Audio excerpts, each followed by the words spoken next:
जीवन साथी dot com पे प्रोफाइल पे हम अपने आईडी बनाए थे। तो वो जो है जीवन साथी डॉट कॉम पे वो प्रोफाइल एक्सेप्ट की थी मेरा। वो प्रियंका कुमारी नाम है उसका। अब तक जो है 6,80,000 रुपया हम ट्रांसफ़र कर चुके हैं। यहाँ लखनऊ आई थी, शॉपिंग वगैरह करने आई थी। तो यहाँ जो है 2 लाख का कम से कम शॉपिंग वगैरह की और 1 लाख रुपया हम नगद दे चुके हैं। सारे नंबर बंद आ रहे हैं। अगर आपकी शादी नहीं हुई है और आप मैट्रिमोनियल साइट के जरिए अपनी दुल्हन तलाश रहे हैं तो थोड़ा होशियार रहें, क्योंकि आजकल मैट्रिमोनियल साइट के जरिए फ्रॉड के मामले सामने आ रहे हैं। ऐसा ही एक मामला राजधानी लखनऊ के हजरतगंज क्षेत्र में देखने को मिला, जहां एक लुटेरी दुल्हन शादी से पहले होने वाले दूल्हे को लाखों रुपए का चूना लगाकर रफू चक्कर हो गई। मामला 16 दिसंबर का है, जब युवक की शादी होनी थी, लेकिन उससे पहले ही लड़की ने उसे लूट लिया और फरार हो गई। मनोज अग्रवाल नाम के युवक की मैट्रिमोनियल साइट जीवनसाथी.com पर एक लड़की से जान पहचान हुई, जिसके बाद बात शादी तक पहुंची थी। पर शादी के पहले ही लुटेरी दुल्हन ने अपने होने वाले दूल्हे मनोज को लाखों रुपए का चूना लगा दिया और हो गई रफू चक्कर। लुटेरी दुल्हन ने युवक से लाखों रुपए की ठगी की है और उसके बाद ही लुटेरी दुल्हन का और उसके परिजनों का नंबर बंद हो गया है। लखनऊ के रहने वाले मनोज अग्रवाल ने जीवन साथी मैट्रिमोनियल साइट पर अपनी प्रोफाइल बनाकर रखी थी। 15 अगस्त को उस पर प्रियंका सिंह की रिक्वेस्ट आई। दोनों की बातचीत शुरू हुई। इस दौरान उसने युवक को आईएएस का पति बनने का लालच दिया। प्रियंका ने कहा कि उसे हाल ही में आयकर विभाग की नौकरी छोड़ी है, अब आईएएस की तैयारी कर रही है, जल्द ही तुम आईएएस के पति बनोगे। अपनी लच्छेदार बातों में प्रियंका ने मनोज को फंसा लिया। दोनों के बीच शादी की बातचीत शुरू हो गई। घर वाले भी तैयार हो गए। दोनों ने अपने नंबरों का आदान प्रदान किया और उनके बीच लंबी लंबी बातचीत और व्हाट्सएप चैटिंग शुरू हो गई।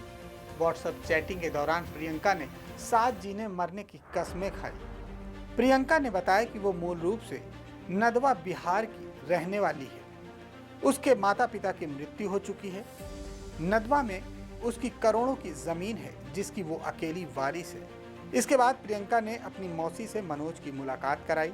16 दिसंबर शादी की तारीख तय हो गई। शादी की तिथि तय होने के बाद प्रियंका ने कहा कि कहीं से उसे रुपए मिलना था, लेकिन नहीं मिल पाए, इसलिए मनोज से उसने रुपयों की मांग की। मनोज ने प्रियंका के खाते में पहले 6 लाख और फिर 4 लाख रुपए डाल दिए। रुपए खाते में पहुंचते ही प्रियंका और उसकी मौसी और अन्य लोगों के नंबर अचानक स्विच ऑफ हो गए। मनोज ने कई बार फोन मिलाया, लेकिन फोन नहीं मिला। इसके बाद मनोज प्रियंका को ढूंढने लगा, लेकिन प्रियंका का कोई अता पता नहीं लगा। इसके बाद मनोज ने तहरीर देकर हजरतगंज थाने में प्रियंका के खिलाफ मुकदमा दर्ज कराया। पुलिस अब इस पूरे मामले की जांच कर रही है। जीवन साथी डॉट कॉम पे प्रोफाइल पे हम अपने आईडी बनाए थे। तो वो जो है जीवन साथी डॉट कॉम पे वो प्रोफाइल एक्सेप्ट की थी मेरा। तो वो जो बोल रहे थे कि हम एक्सेप्ट किए हैं, तो आप मुझे पसंद हो, तो आप शादी को लेकर इंटरेस्ट हो तो बताइए आप। तो हम बोले कि हाँ, हमें शादी तो करनी है। तो वो वहीं से बातचीत करना शुरू कर दी 15 अगस्त से 2020 से। तो वो बोल रहे थे कि मेरे मम्मी पापा नहीं हैं, हम अनाथ टाइप के हैं, तो हमें मौसी रखी थी, तो हम पीएचडी कर रहे हैं, तो वो जो है आईएएस के भी तैयारी कर रहे हैं। तो एक बार आईएएस के इंटरव्यू निकाल लिए थे, तो जिसके कारण जो है मौसा का तबीयत ख़राब हो गया था, जिसके कारण हम जो है इंटरव्यू छोड़ दिए थे। और ये भी बता रहे थे कि इनकम टैक्स डिपार्टमेंट में हम डीएसपी रह चुके हैं, उसको रिजाइन कर दिए हैं। मेरा 25 लाख रुपया आने वाला है, तो वो जो है आप तब तक पढ़ाई में मेरे खर्चा कीजिए, तो आप जो भी एंगेजमेंट होगा तो आपको पैसे सारे लौटा दिया जाएगा। हैं, तो बात है कि कभी 20,000 लेती थी, कभी 30,000, कभी 50,000। प्रियंका कुमारी नाम है उसका, और सारे आईडी वगैरह जो भेजी थी बिहार का है, नवादा का, और वर्तमान पता है रांची में रहती थी। बोल रहे थे कि हम मौसी के यहाँ रह रहे हैं, तो रांची में रहती थी वो।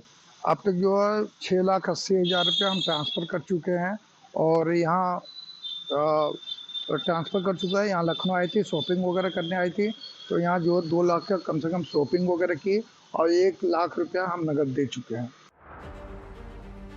तो इस तरह मनोज को पत्नी तो नहीं मिली, बल्कि उसके पास जो रकम थी वो भी डूब गई।